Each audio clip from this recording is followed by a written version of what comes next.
Pipe फट गया, पूरा प्लास्टिक जो द्रवित प्लास्टिक के ऊपर, बोले जिंदा जल गया।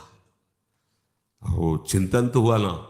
तो अब जैसे अपने लोग दूसरे जीवों को जला के खा रहे ना, ऐसे पैर बांध दिए उनको भूंज रहे हैं, तुम्हारे पैर भी नहीं बांधे जाएंगे, जिंदा भूंज जाओगे। कर्म तुम्हें बख्शेगा नहीं, ध्यान रखना। दुख यो नया, रसेंद्री के स्वाद के लिए तुमने उन असमर्थ पशुओं को, पक्षियों को अपने स्वाद का कारण मान रहे हो, उनके मांस को। ठीक है, ले लो, मान लो इस जन्म में तो तुम ऐसे हो, लेकिन पीछे जन्म में तुमने किया ना, तो क्या परिणाम आया? प्लास्टिक, और वो भी द्रवित, मतलब गर्म पिघली हुई, सीधे पूरी है। वो कितना कष्ट हो, थोड़ी देर तदात्म होके देखो कितना एक दिन वो फूल लगा रहे थे ना, तो ब्लूगन जिसे आप चिपकाते हो, जरा छू गई तो एकदम ऐसे कह रही ये क्या है, तो बोले तो गरम प्लास्टिक ही तो है, उसमें हल्की सी गरम एकदम, जिसमें आप फूल चिपकाते हैं। वो जरा पूरी द्रवित प्लास्टिक ऐसे गिर गई। अब बोलो क्या हुआ? मर तो गए हो, लेकिन कितना कष्ट उनको हुआ होगा। ये कर्म आया। देखो तुम भूंजे ना उसके पैर बांध के, या ऐसे बांध के और खाए, अब देखो तुम्हें पैर भी नहीं बांधने पड़े। वो कर्म ने कैसे एकदम पूरा पाइप फटा, ऊपर पूरा गिरा, ले हो गया। सावधान दुख यो नया। अभी समझ में नहीं आ रहा, तो मन मौज ले लो, मस्ती कर लो। ये मस्ती तुम्हारे लिए इतनी महंगी पड़ेगी, कोई साथ। अब बोलो कौन है वहां? परिवार, कोई धन संपत्ति, कोई भी साथ दे, पूरे शरीर में प्लास्टिक, गरम प्लास्टिक से पैक। कितना भयानक कष्ट, कितना भयानक कष्ट। ये एक कष्ट, ऐसे अनंत कष्टों को भोगना पड़ता है जीवों को। अब फिर नया जन्म होगा, उसको भूल जाएगा कि ऐसा पीछे कष्ट मिला था।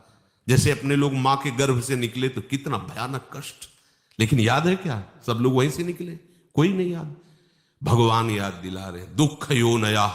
किसी भी प्रकृति जन्य, अगर मुक्त होना है दुखों से, प्रकृति जन्य संयोग जन्य सुखों को मत भोगो, मत स्वीकार करो, तो तुम्हें कभी दुख भोगना नहीं पड़ेगा, पक्का। जब आप किसी वस्तु के भोगने की भावना करते हैं तो उसका अभाव प्रतीत होता है। अगर ये भोग मिल जाए तो मुझे, उसकी शुरुआत ही दुख से हो रही है, जलन से हो रही है, और उसके संयोग प्राप्ति में तुम्हारी जलन होने के कारण सुखानुभूति हो रही है, उसमें सुख नहीं है। तुमने कामना किया है, तुम उसके लिए व्याकुल हुए हो, संकल्प बनाया, इसलिए तुम्हें सुखानुभूति हो रही है, नहीं उसमें सुख। ध्यान रखना, वो भास ऐसा ही रहा है जैसे स्वप्न में। स्वप्न में लग रहा है बहुत अच्छा अच्छा खा रहे, पर पेट भरा क्या? कुछ नहीं। स्वप्न में भी तो सारी क्रियाएं होती, क्या होता है? कुछ होता है क्या? जागृत में ठीक वैसे ही भ्रम है। अगर तुम्हें उस सुखद वस्तु का भाव ना बने कि सुखद है, तो आपको कभी भी दुख नहीं मिल सकता। पर हम पहले किसी भी वस्तु, आज पूरा प्राणी समुदाय चेष्टा केवल सुख के लिए कर रहा है, केवल सुख के लिए।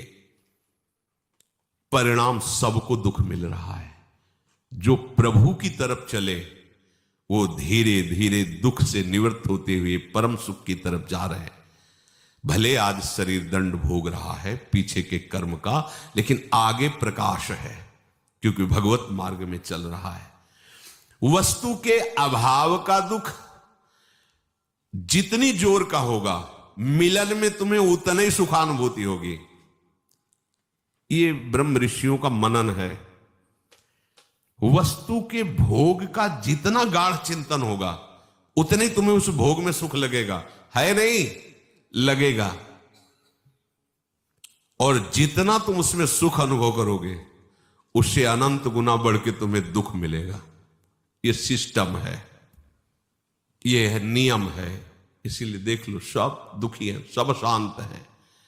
भोगी व्यक्ति कभी सुखी नहीं हो सकता, दुखों से बच नहीं सकता, क्योंकि जितने भी भोग है सब दुख योनया। भगवान कह रहे हैं, भगवान के दुखालयम, यहां दुखालयम में तुम सुख भोगना चाहते हो, भगवान कह रहे हैं दुख योनया, हट जाओ। शरीर राग से हट जाओ, केवल जीवन निर्वाह मात्र, धर्म रक्षा के लिए, कर्तव्य पालन के लिए उचित शास्त्रीय विधान के अनुसार भोगों को स्वीकार करो, इसी जन्म में आनंदित हो जाओगे।